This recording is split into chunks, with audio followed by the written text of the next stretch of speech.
देखिए पहले इस वीडियो को सुन लीजिए।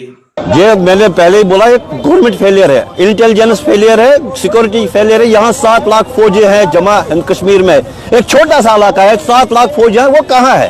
कहाँ है वो? क्या कर रहे हैं? क्या कर रहे थे? अमित शाह क्या कर रहा था? सिर्फ उसको मुसलमान के खिलाफ बोलना आता है। वक्त बिल हो, कुछ बिल हो, सिर्फ मुसलमान। ये कहाँ है? कहाँ है इस वक्त?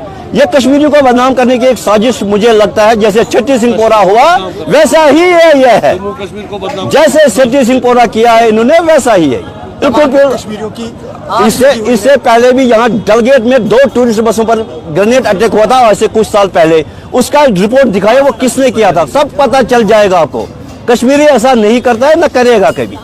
7 साल पहले, 8 साल पहले डलगेट में 2 ग्रेनेड टूरिस्ट बसों पर छिपाएंगे, तो वो किसने फेंके थे? इसमें पता कीजिए, फिर कश्मीरियों को बदनाम कीजिए। कश्मीरियों को बदनाम करना बंद करो। इनके इन्वेस्टिगेशन होनी चाहिए। सबसे पहले यहाँ सिक्योरिटी कहाँ थी? 7 लाख फौज कहाँ है? जो यहाँ 7 लाख फौज है वो कहाँ थी इस वक्त? 7 लाख से ज्यादा फौज यहाँ है। मैं यहाँ का पैदाशी हूँ। मैं सबसे पहले मैं लाल चौक का ही रहने वाला हूँ। मैंने 90 से देखा है यहाँ क्या हो रहा है। कश्मीरी ने 90 में किसी टूरिस्ट को हाथ नहीं लगाया, तो आज कहाँ लगाया? जब यहाँ सिक्योरिटी चल नहीं सकती थी, तब भी उसको टूरिस्ट वालों का हाथ नहीं लगाया। तो आज तो बात ही नहीं है, आज तो बात ही नहीं है। हम आपका ये वेलकम है दोबारा। आपका ऐसा कोई नहीं। हाँ, अपने गवर्नमेंट को पूछे ये मसला क्या हुआ, कैसे हुआ, वो उनको पूछना चाहिए था। कश्मीरी कभी ऐसा नहीं कर देगा, न किया है कभी। देखिए यहाँ पर जो चल रहा है ना, एक कश्मीरी आतंकवादी होते हैं, कश्मीरी जो होते हैं वो पत्थरबाज होते हैं। एक सवाल ये मार्केट में चल रहा होता है और इसको सोशल मीडिया फैला रही होती है कि कश्मीरी जो है वो अमन पसंद नहीं है, कश्मीरी जो है वो पत्थरबाज होते हैं और कश्मीरी जो है वो आतंकवादी होते हैं। पहला सवाल ये मार्केट में गर्दिश कर रहा होता है। और दूसरा सवाल ये है कि मुसलमान टेररिस्ट होता है, आतंकवादी होता है। दूसरा सवाल मार्केट में ये चल रहा होता है। अब हमने कुछ दिनों से सुना था कि भाई कश्मीर से 370 हटा दी गई है। अच्छी बात है भैया, 370 हटा दी गई है।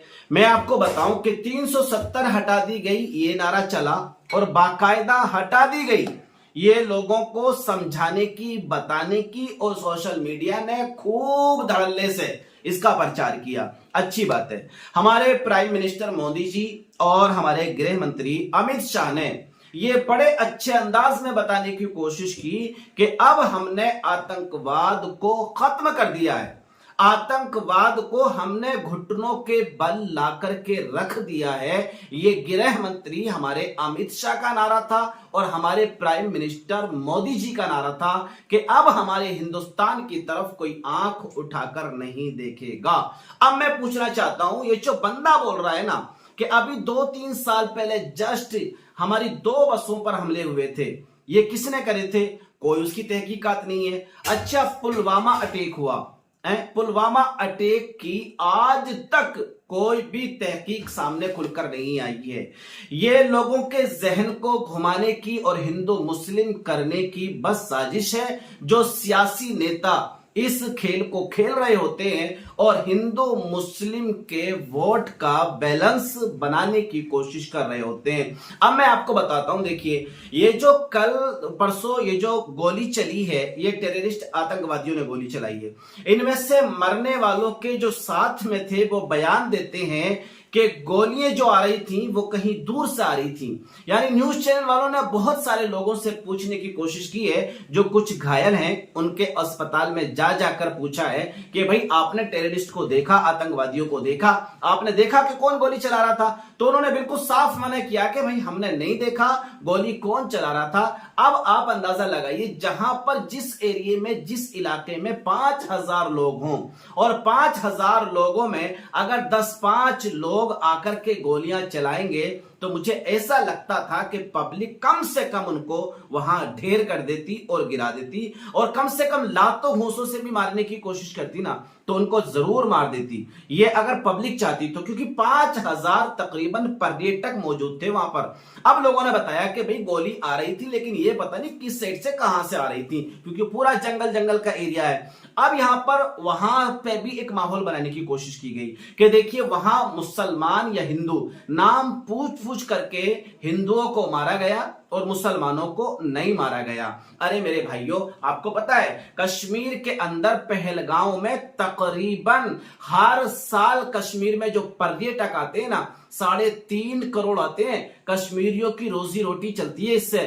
कश्मीरियों का ये कारोबार है और बहुत बड़ा बिजनेस है, बहुत बड़ा कारोबार है। 3.5 करोड़ लोग जिस छोटे से सूबे में, जिस छोटे से स्टेट में घूमने के लिए आते हो, अब आप अंदाजा लगा सकते हैं कि उस स्टेट की और उस सूबे की आमदनी कितनी हो सकती है। तो कोई किसी से ना मुसलमान पूछा गया और ना हिंदू पूछा गया। अगर हिंदू और मुसलमान पूछा गया होता तो सैयद आदिल हुसैन शाह कल मारा नहीं जाता। वो इसलिए मारा गया कि जब जो उसके साथ में टूरिस्ट थे उनको वो घुमाने की कोशिश कर रहा था, और जब उन पर अटैक किया गया, उनका हमला किया गया, तो वो बंदा भिड़ गया और उसने गोलियां अपनी छाती पर खाई। लेकिन अपने जो टूरिस्ट थे, जो उनके पर्यटक थे, उनको बचाने में वो कामयाब हो गया, लेकिन अपनी जान गंवा बैठा, खुद को नहीं बचा पाया। जबकि ये आदिल हुसैन शाह अपने परिवार का अकेला बंदा था, जिसके बलबूते पे पूरा परिवार चलता था।